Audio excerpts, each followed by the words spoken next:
Well, let's get another perspective on today's announcement. This one comes from Kathleen Sullivan, the Chief Executive Officer of Food and Beverage Canada. She represents 1,500 manufacturers of food and beverages in this country. They produce 75% of the processed goods in Canada. So plastic, yes, it is a big part of their world. Kathleen Sullivan, thanks for coming in to speak with me. Thanks for having me. Good to see you. So let's start there. First of all, tell me sort of what role single-use plastics play in the lives of your members and the lives of everyday Canadians, because I just want to get an idea here of what it is we're talking about, what kind of product. So sure. So the companies I represent across Canada manufacture food and beverage products. So anything from packaged salads that you might buy in the fruit and vegetable section of the grocery store. You think about the deli meats that you might buy that are prepackaged. If you think about a freezy, and it's contained in a plastic sheet. So think about all the food and products that you buy outside of the fruit and vegetable section, and even in there, the vast majority of products that we sell have some sort of packaging involved. Yeah, and how much of this is single-use plastics? I mean, it sounds like everything you described there is pretty much single-use plastic, right? Well, a lot of it would be. A lot of the grocery store products are sold in paper or box packaging as well, but we of course do use a lot of plastic. And as I think the federal government pointed out today, and reports have said, the vast majority of the single-use packaging that Canadians come across is going into the environment, and it's not being, I think, recycled or reused as most Canadians, including my members, who are consumers as well, would like to see. So what about the announcement today? Excited about it, concerned about it, good news, bad news? No, I think it's the direction that we're seeing governments around the world go. I don't think it's a surprise. We weren't necessarily expecting an announcement today, but directionally it's certainly going in the same direction as the federal government has announced in previous policy announcements. So last summer, Prime Minister Trudeau was quite instrumental in pushing for a oceans plastic charter that a number of countries have signed. And also last fall, the federal, provincial and territorial environment minister signed a zero plastics waste strategy as well. So this is, I think, consistent with what we're seeing from the federal and provincial governments, and it's also consistent with what we're seeing around the globe. What do you have that remain as outstanding?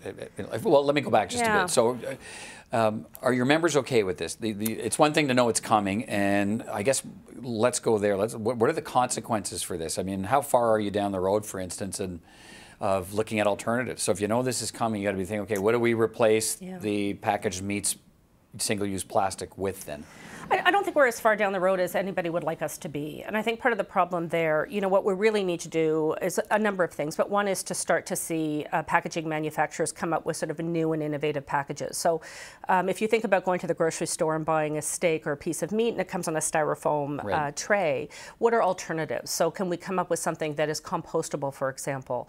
But the tail end of that means that we have to have garbage collection systems that include compostables, and that product itself has to be accepted.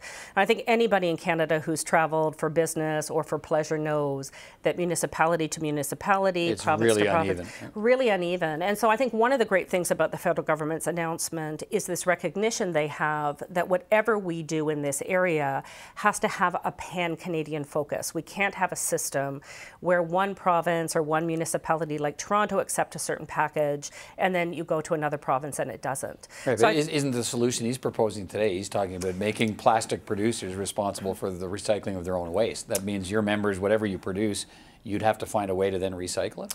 Well, I think really the federal government's proposing a multifaceted approach. So one is to ban single-use plastics, and I think they said it's a science-based approach. Remember, sometimes we need plastic and packaging for food safety reasons. Right. So I mean, there's that question. There are going to be some times when you can't not use it. That's correct. So ultimately, over time, hopefully, we'll find replacements for those products as well. But certainly in the near term, I think the government's approach, which is we're going to be thoughtful about this, we'll ban the products that do have replacements available on the market, and we'll start to take a closer look at how we start to move into some of the other products. I think that's consistent with what we're seeing around the world. I think the second phase of the announcement was working with the provinces and territories for some sort of national system.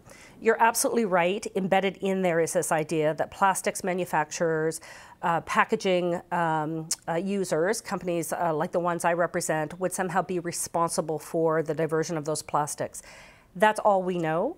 We have no idea what the details are there. Right. And this is going to be very complex to work out, and we'll have to work with the government to understand exactly what the options are. Is it, I mean, I'm not sure how big or small some of your members are, and maybe it runs the scale, maybe. Like, it seemed to be, he was suggesting today that, you know, we're really looking at the big producers to sort of lead the way on this. In fact, he mentioned, I think, Coca-Cola and Unilever. Are those, are they part of your group? Are they? Those companies, no, but some large companies are. Like Maple Leaf, for example, is a member of mine. A number of companies like Maple Lodge Farms, who are quite prominent here in Ontario. We do have a lot of large members. Because the impact might be different, right? 100%. I mean, like a big company might have a better way of absorbing some of these costs than a smaller operation. Absorbing the costs and also doing their own R&D to understand what kind of alternatives there might be. And I think that's one of the really big messages to the federal government. The food and beverage manufacturing industry in Canada is the largest manufacturing sector, but it's made up of a lot of small and mid-sized companies, and we really need to make sure that whatever is put in place allows those companies to transition to a new system. And we have already started getting calls today from small companies who are wondering, what does this mean for me? Sure, like if you're a company that sells, I mean, when we were little, we loved our freezies or something along that line, and so the packaging is integral to the product itself. What does that mean for that company?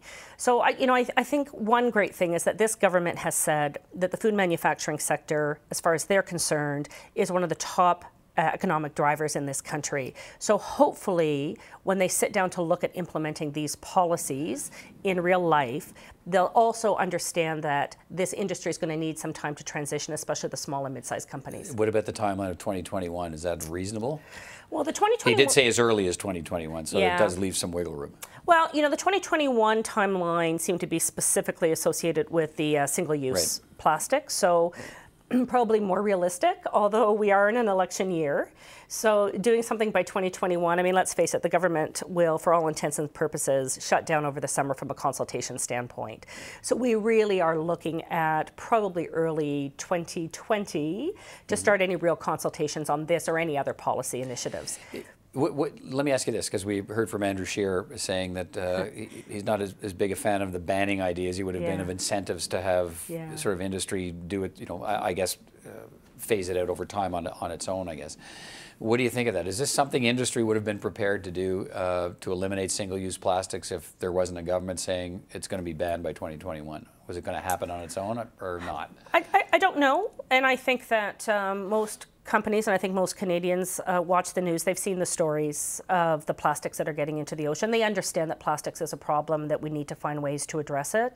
We've seen municipalities, even Ottawa, for example, put a ban on straws in the last little while. So I don't think any of this is necessarily catching people off guard. I think how we go about doing it, whether it was a voluntary or the government's going to step in and issue a ban, we are where we are, so let's just move forward. It's probably a good initiative that I think most companies can get behind, just a matter of how it happens. All right, Kathleen Sullivan, appreciate your time. Thanks for coming in. Thank you very much.